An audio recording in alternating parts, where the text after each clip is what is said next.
and welcome to another podcast. Today we're going to talk about anaphylaxis. And I know what you're thinking.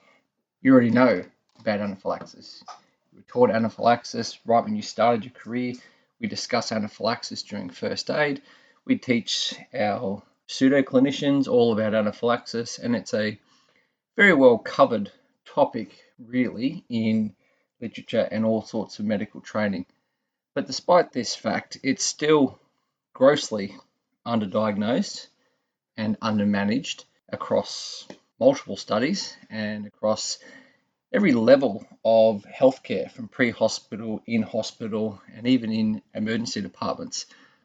Part of the problem with anaphylaxis is the way that it is taught and the assumptions that clinicians and people make about anaphylaxis, coupled with historically very difficult criteria to meet and overlapping criteria. And it was almost got to a stage that to diagnose anaphylaxis was a very complex and entwined problem that clinicians were faced with, to the point that most of the time anaphylaxis was actually downgraded to an allergic reaction and often mistreated with antihistamines.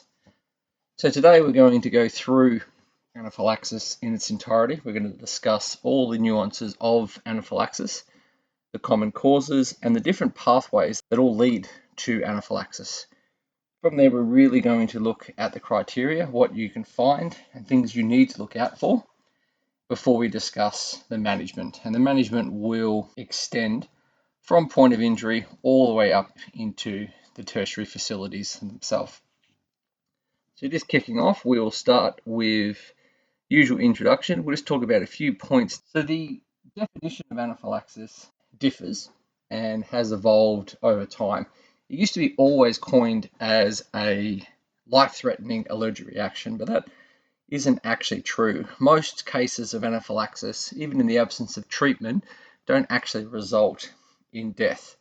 Now, before you get really excited, the problem is the life-threatening aspects of anaphylaxis is completely unpredictable. So it's not actually associated with early onset, causative agent, severity of conditions. Okay, so it is very unpredictable, which is why all forms of anaphylaxis needs to be identified, and they are potentially life-threatening. So the definition itself, in most cases of literature and what we use in Australia, is it is a severe allergic reaction which is potentially life-threatening. Anaphylaxis itself is a spectral disorder. It goes right from mild localized symptoms all the way up to anaphylactic shock. And obviously the mild symptoms can evolve into that anaphylactic shock, and anaphylactic shock is of course life-threatening. The criteria, as I mentioned before, has changed. It was very complex. It had multiple layers depending on whether or not the allergen was known or unknown. It didn't take into account the non-IgE related pathways, and you needed to sometimes have 1 out of 3 criteria and then 2 out of 4 criteria, or the absence of skin condition, and it was all over the place. So the World Allergy Organization and the Anaphylaxis Committee, yep, actually a real thing, changed that very complex criteria, and they brought out new criteria, which is somewhat easier to identify, and it favors the giving of adrenaline earlier and with less evidence than was previously required. Part of the reason for this is people were just not giving adrenaline. They were scared to give adrenaline. They thought adrenaline was going to increase the problem, so people just weren't getting the treatment that they need. The prevalence of anaphylaxis, worldwide population, you're looking at about 1 to 3% of the population will have anaphylaxis or an anaphylactic episode within their lifetime. So it doesn't seem like a lot, but 1 to 3% of everybody on the planet is actually a lot. In the US, a couple of years ago, the numbers were that 1,500 people died from anaphylactic reactions, and that's died from anaphylactic reactions within a 1-year span. And in the past 20 years, the rates of anaphylaxis has doubled, and the rates of anaphylaxis are only increasing. Every year, we get more and more cases of anaphylaxis, mostly affecting the younger years, but it is starting to become prevalent in adults as well, and has been known to affect the entire spectrum of the age group. When you learnt about anaphylaxis, you were probably taught that it was an allergic response or an immune response. You may have even been told that it was related to IgE only, so immunoglobulin E problem and the triggering of an allergen stimulating IgE to activate mast cells. Okay, now that is partly the truth. Whilst it's the most common cause of anaphylaxis, it's not the only cause, and today we'll discuss the other causes in order to increase your knowledge.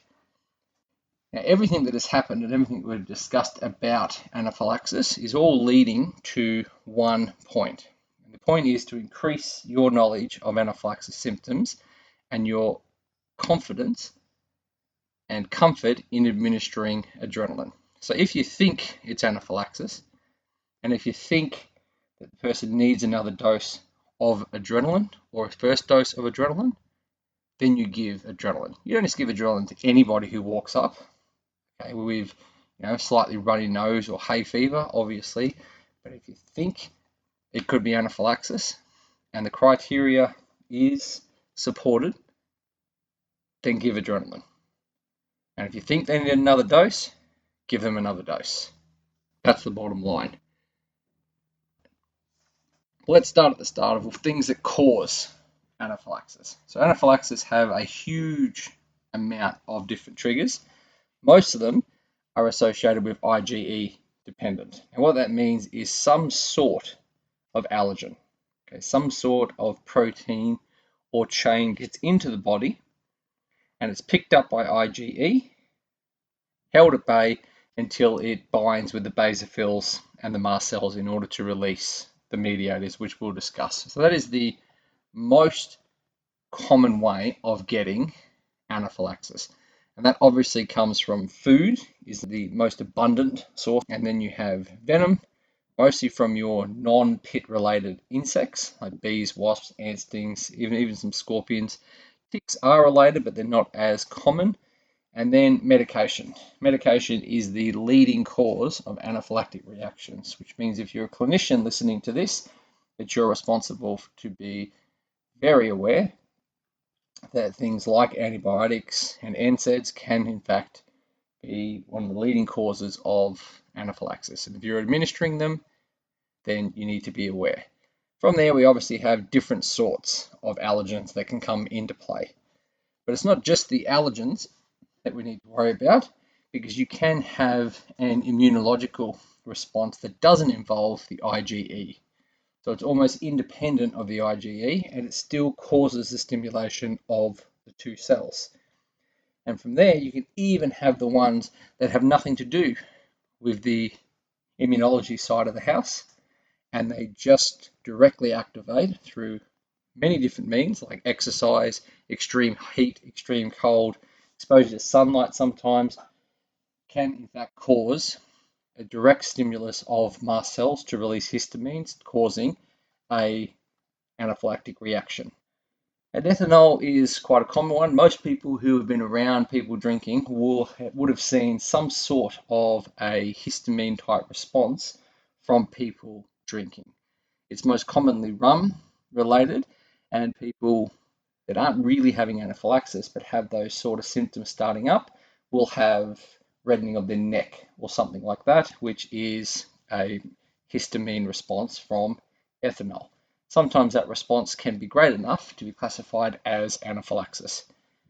And like everything in medicine, there's always the idiopathic ones, which really ties into the bottom line is if it is anaphylaxis, what caused the anaphylaxis is something that you can figure out later on. It is not your primary concern. Your primary concern is in fact the management of the individual. So if we were to take all these common triggers, they have to obviously have a similar pathway to go through before they can actually cause anaphylaxis. So we'll just go through that pathway so you have a better idea of what's actually happening in the body So then when we get to criteria, you'll understand why we look for certain things. So as I mentioned, anaphylaxis is typically an IgE-mediated hypersensitivity reaction, which involves the release of numerous chemical mediators, but it all relates to the degranulation of basophils and mast cells. So the other immunological and non-immunological triggers will also cause the degranulation of mast cells and basophils. That is the key point.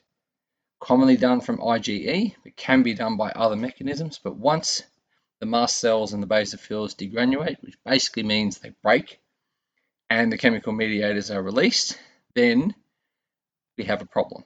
Now, once these chemical mediators release, there are hundreds that are released, but we have really 5 primary ones that are released, and it causes that inflammatory response in both the immediate and the late phase.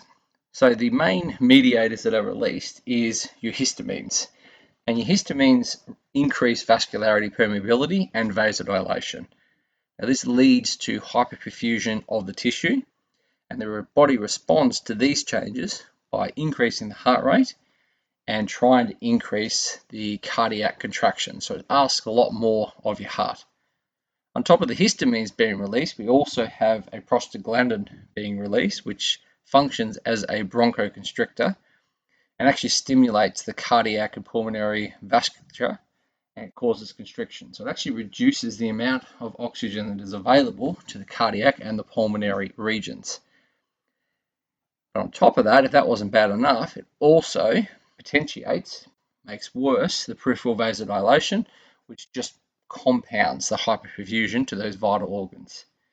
If that wasn't bad enough, we also have leukotrienes, which are adding and sort of assisting the prostaglandin in their bronchoconstrictions and assisting the histamine in the vascular permeability, and really is the main one that affects the airway remodeling.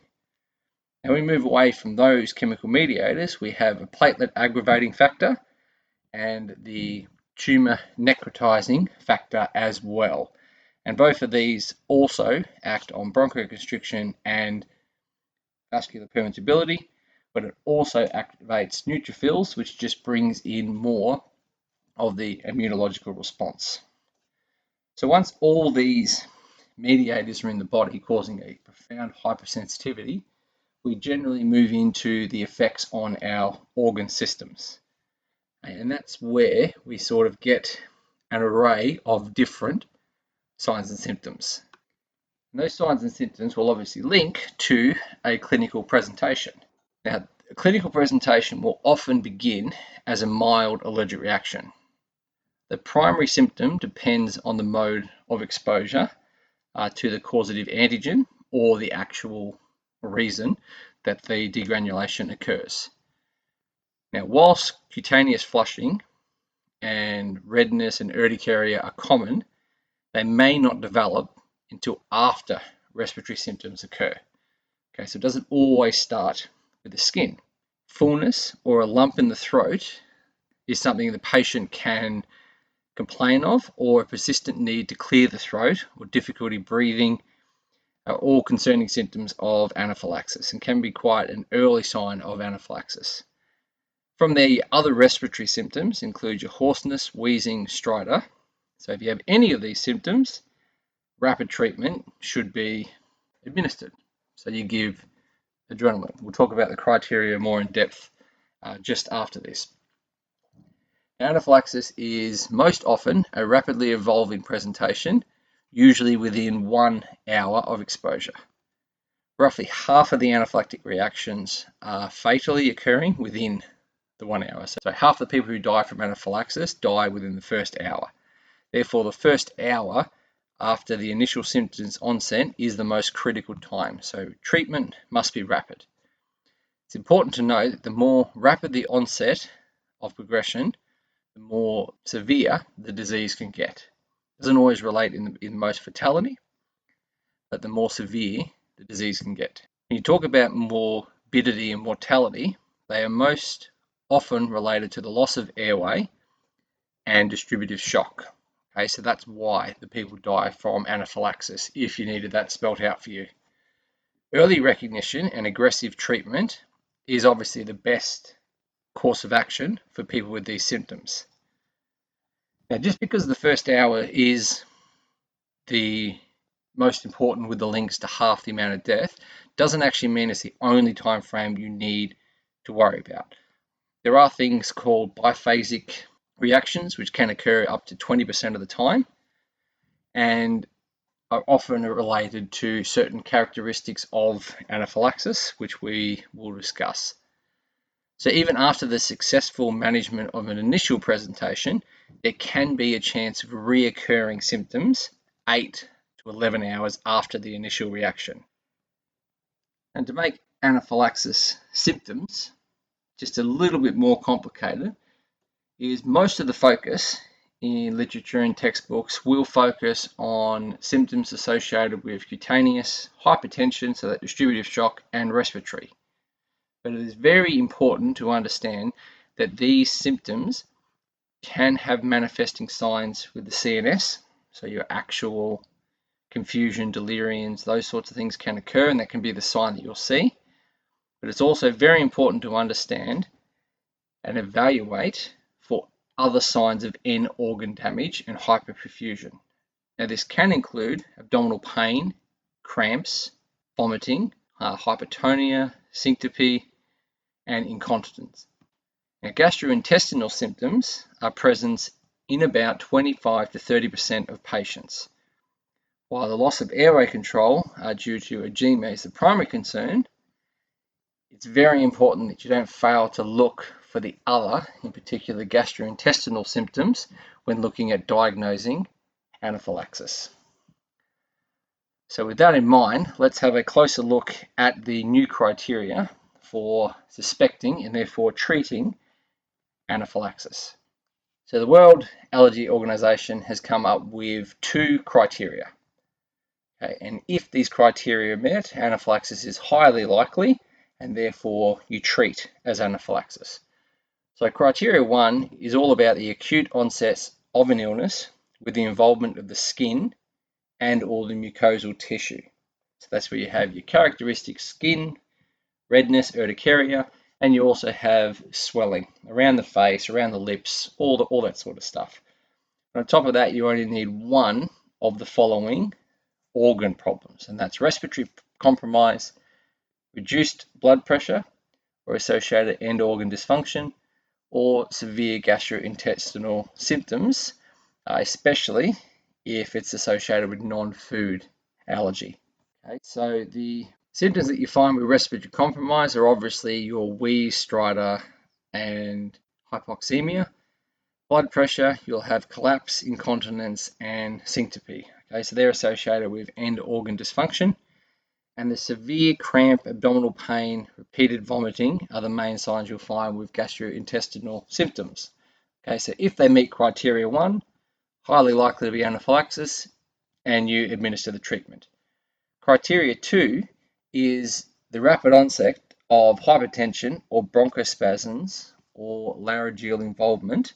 So basically, it's a medical emergency. They're hypertensive.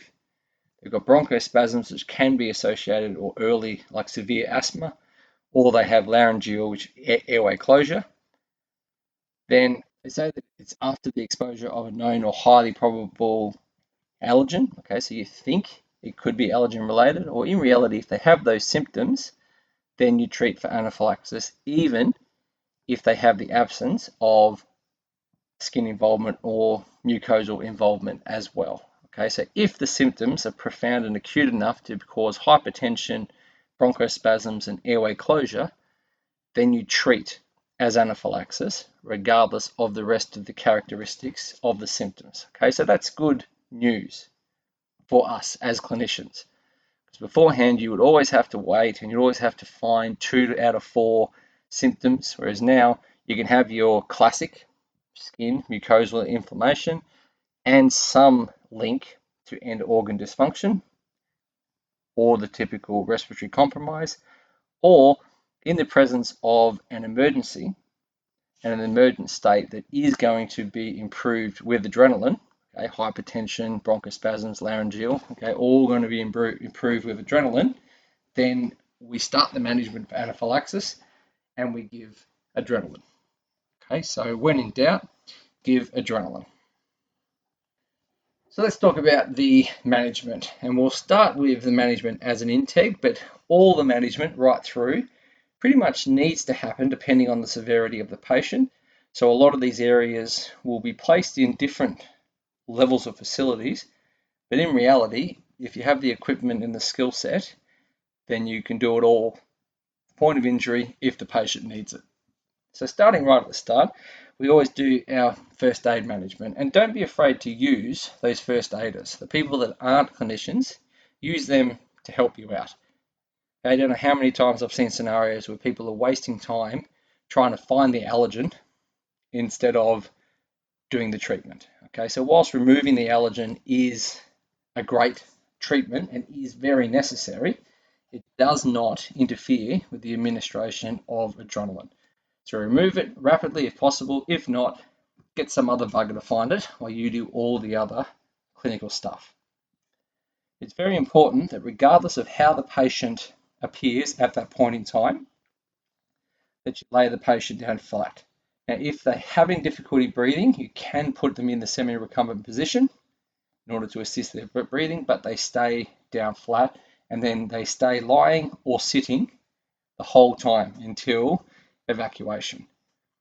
Now, standing, walking, or even sitting up quickly can kill the individual relatively quickly. Okay, now most people don't believe when they read that, but because of the associated hypertensive state, they can get a syncope, and that syncope can result in somebody's death within minutes. So standing, walking, or even sitting up too quickly can result in their death. So keep them lying down, and then you give adrenaline. You give intramuscular adrenaline. For adults, it's 0.5 of a milligram. And for anyone who's smaller than 50 kilos, you basically work on the 0.1 milligrams for every 10 kilos, up to 0.5. No one gets over 0.5. And you administer that into the outer middle thigh. Okay, so the vastus lateralis is where it is administered. From there, you arrange for evacuation if you need to. If you have your own vehicle, the patient gets placed in the vehicle and you start moving towards a better facility. Okay, whilst in the vehicle or waiting for the vehicle, you always consider airway support. Don't be afraid to use nasopharyngeals if required, but always consider the airway. Look for the edema in the airway after the adrenaline has been administered, because the more gross swelling in the airway, the more probable they're going to need that airway support. If you have the means to, you start doing a full set of vital signs, which include cardiac monitoring, and oxygen, in this case, is not actually linked to SpO2, it's linked to the patient's symptoms. So if the patient has respiratory distress, that's one of their symptoms or criteria for anaphylaxis, then you give oxygen. If you need to give 2 doses of adrenaline or more, you give oxygen. Or if the person has a decreased level of consciousness, they get 6 to 8 litres. Now, if you're giving 6 to 8 litres, just remember that you don't use a non-rebreather mask. You use a Hudson, because if you use any less than 8 litres in a non-rebreather mask, you increase the probability of causing hypocarbia. And if you use any less than 6 litres in a Hudson, you do the same. Okay, so masks have a specific range in which oxygen levels can be administered. So if you don't know them, make sure you look them up. Once we get past the oxygen side of the house and we continue monitoring, we obviously are in a position where we're still with the patient, or they're in a vehicle and they're traveling to the next facility, or they're in a treatment team. Okay? Either way, we keep this management going. We keep giving the adrenaline every 5 minutes, or if you think they need another dose of adrenaline based on their symptoms. So 5 minutes is the recommended rate, but if you don't know if it's been 5 minutes and you got caught up and I think they need it, then the recommendation is to give more adrenaline. You go intravenous cannulation by 2. If you can't get intravenous access, then you go IO, same as always, okay? So don't be afraid to get access. Now, intravenous cannulation is obviously better for intravenous therapy. It's a lot more rapid and a little bit more easier to administer. So always try to get IVC access. And even if you have an IO in, continue to try to get that cannulation access as well. If the person is hypertensive, okay, so any signs of hypertension, then we administer 20 mils of normal saline per kilo. Now, when you're dealing with children, the hypertensive sign, so the old blood pressure, can be the last thing to drop, especially in cases of anaphylaxis, and especially if they've been given a dose of adrenaline. Okay, so tachycardia is actually the best sign to use for children. So if you have a child that is tachycardia in the absence of the immediate administration of adrenaline, then you suspect that they're going to be hypertensive, and you get IV access and you prepare for intravenous therapy as well. Okay, kids can drop, they can drop very, very quickly, so you've got to prepare for it. With adults, we always get access, but we give fluids if they're hypertensive. Okay, and don't be afraid to give the fluids even if they're a little bit hypertensive. Okay, so they often say below 90, systolic is fine. If you're even close to that number with somebody who is large, healthy build, then don't be afraid to give a call, get a consult, and administer the fluids a little bit earlier. Remember, anaphylaxis leads to anaphylactic shock. Anaphylactic shock is a profound distributive shock where liters of fluid can be needed. From there, we continue to administer our adrenaline. Once we get to the point of giving 2 to 3 adrenaline, then it's a non-responsive or quite a critical case of anaphylaxis, and we need to start considering different options. So making a phone call, talking to the medical officers can be a great point of call again, and discuss whether or not adrenaline infusion is your best point of call. Now, there is a protocol for adrenaline infusion, and I've done a separate lesson on how to do an adrenaline infusion in the field without all the fancy equipment. So if you need to, have a look back at that one just so you have a better understanding of management. From there, we can move into special management depending on what our patient has wrong with them. So if we're dealing with an upper airway obstruction that isn't responsive to IM adrenaline, then you can, on order, move to nebulized adrenaline. Now, the nebulized adrenaline is 5 mils of adrenaline. Now, that doesn't mean 1 milligram of adrenaline that is diluted in 4 mils of normal saline. That means 5 vials of adrenaline, 1 in 1,000, is put into a nebulizer and nebulized for the individual. Okay, that is the recommended management. If someone has persistent hypertension, then obviously we've got the adrenaline infusion on there sort of helping out, but you can go up to 50 mils per kilo of fluid therapy within the first 30 minutes. You can also consider the administration of IV glucagon as well. Now, this is obviously going to be on medical officer's order, but can be very useful for people that are on beta blockers, or it can also be useful to have a different line or a enhanced catecholamine response that adrenaline isn't giving. So it can support adrenaline in causing that catecholamine response, which basically responds or corrects that vasodilatory action that's causing that distributive shock. Okay, so IV glucagon can be a good point of call if the person's not responding to adrenaline. Now, if the patient has a wheeze and a persistent wheeze, so something that continues. So sometimes you'll get a patient that's a known asthmatic, and then they move into anaphylaxis. Remember that when you learn about asthma, you have severe asthma, which is basically anaphylaxis by another name, depending on the cause. Okay, so when somebody has that, we obviously give adrenaline first, but their wheeze can actually need specific asthma management in order to be supported. Okay, so you can give your salbutamol, your puffers, or your 5 milligram nebulizers, but obviously you do that after. Okay, basically, bronchodilators are used as a first-line medicine, but after adrenaline. and they do not prevent or relieve upper airway obstruction or hypertension, and therefore do nothing for shock as well. So just keep that in mind, that it is all about the persistent wheeze that you're trying to fix. And that is the same case with our corticosteroids. So either oral prednisolone or intravenous hydrocortisone, they're both associated with persistent wheeze. Okay, so they're not actually given for anaphylaxis alone.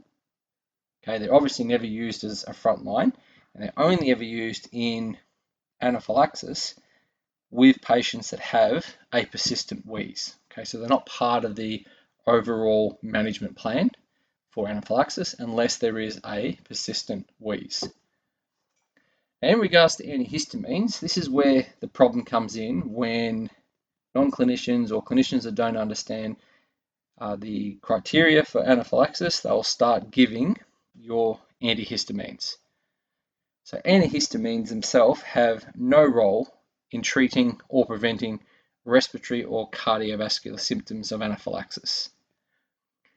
You don't use sedative antihistamines ever, and part of the risk of antihistamines is the drowsiness and lethargy can actually mimic the symptoms that you're looking for in anaphylaxis. Promethazine should never be used for anaphylaxis, as it can actually worsen hypertension and even cause muscle necrosis as well. So the administration of IM or IV promethazine, Phenergan, has actually been linked to increasing mortality and morbidity rates in anaphylaxis.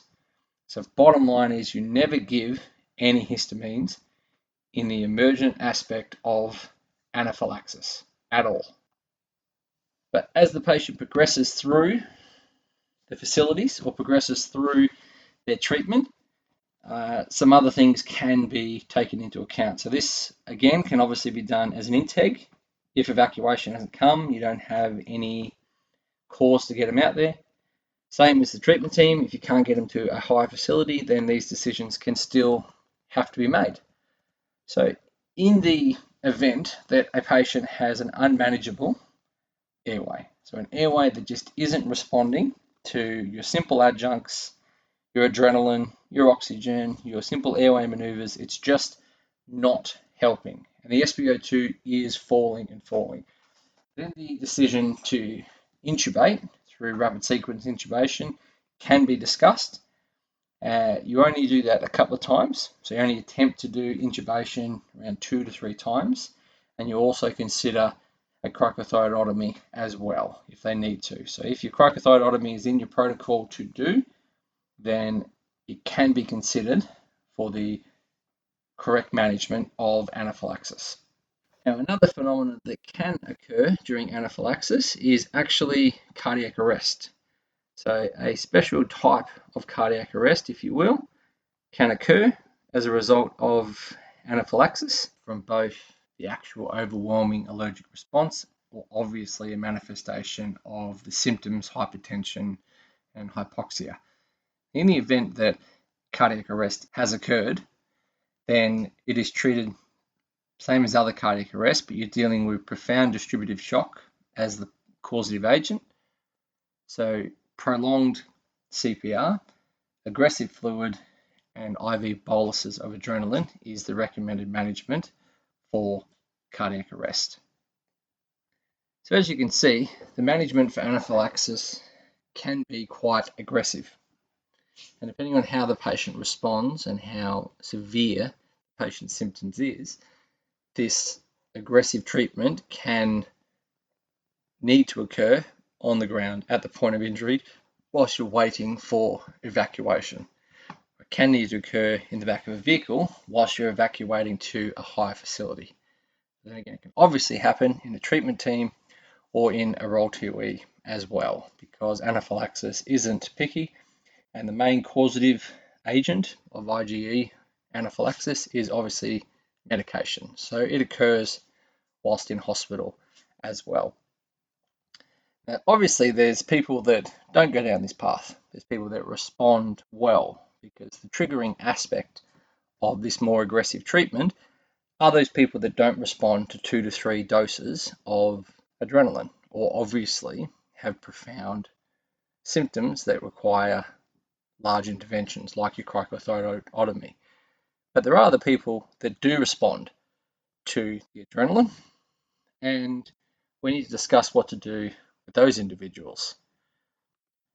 So in the event you have somebody that responds, so you give them a dose of adrenaline, maybe 2, and they've responded, they don't have any more symptoms, then the big question is, what do we do? We still take them to a larger facility if you're an intake, and you take them to a place where they can be monitored for at least 4 hours. So from the last symptom, they're monitored for at least 4 hours, completely symptom-free, then the decision can be made whether or not they're moved on, sent home, whatever the case may be. But remember that there is the case of those biphasic reactions, which is another way of saying that it's a secondary response of anaphylaxis, even in the absence of the original allergen or causative agent. Okay, so again, it happens about 3 to 20% of the cases, and it's more possible if patients need more than 2 doses to respond, if they have a history of anaphylactic reactions, or if they have a severe illness like arrhythmias or severe asthma, they're more likely to get this biphasic reaction. The decision can also be made for people that live isolated away from healthcare. Okay, so obviously doing the job we do, it's not really a consideration, but if you are working in a remote clinic, that sort of thing, then it can be a consideration that the patients are actually monitored for 24 hours as opposed to the 4 hours. There's even some protocols in certain facilities that say that if they come in the evening, then they pretty much stay till overnight, because the response time at night is statistically longer than during the day. From there, there's still some holistic management and education that we can pass on to the patient, and then obviously the greater community as well. So once someone has anaphylaxis, they generally receive a amount of take-home medications. Now, some places will only give a prescription for 1 EpiPen, but it's recommended that the person gets 2 to 3 EpiPens prescribed to them, so then they can put them in different locations, or they can have that many on them whilst they wait for emergency response to come, depending on their situation. Okay, so multiple EpiPens is recommended. The take-home medication, antihistamines and corticosteroid, can be prescribed for 3 to 5 days afterwards, but these are only associated in treating a prolonged or extending itch or respiratory symptoms themselves. They're not associated with the management of anaphylaxis, as we've already mentioned. If the causative agent isn't known, someone's come in, they haven't had a case of anaphylaxis before, they don't have a known trigger, then a referral to an allergy specialist is recommended in order to identify the cause so the individual can avoid that particular cause. And as always, education is very important. Educating parents with children who are prone to anaphylaxis is very important. They need to know all the symptoms and the encouragement of when to administer that child's EpiPen. A lot of parents will just start with antihistamines and therefore undermanage the actual anaphylaxis. Tell the parents that if you give an oral antihistamine, even if it was to work, which in a lot of cases it doesn't, it still can take 1 to 3 hours to actually have an onset before it can affect the individual. And since the biggest alarm bells is within the first hour, with half the mortality rate coming within the first hour, an antihistamine isn't recommended at all, and they should be encouraged to give adrenaline. Now, this is the same for any healthcare workers as well, people working in hospitals and outpatient departments, fellow clinicians. They should also be educated on anaphylaxis, which is sort of the reason why I've done this lesson today. So education is important, but education has to be useful and it has to be correct as well. So that brings us to the end of our discussion on anaphylaxis and the management. As we've discussed, anaphylaxis is often sold as quite an easy condition, something that's simple to find, as in when you see anaphylaxis, you'll definitely know it. but the statistics don't support that notion.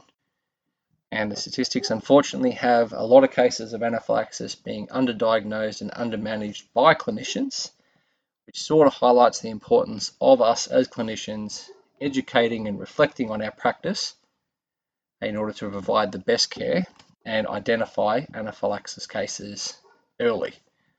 But until next time, take care.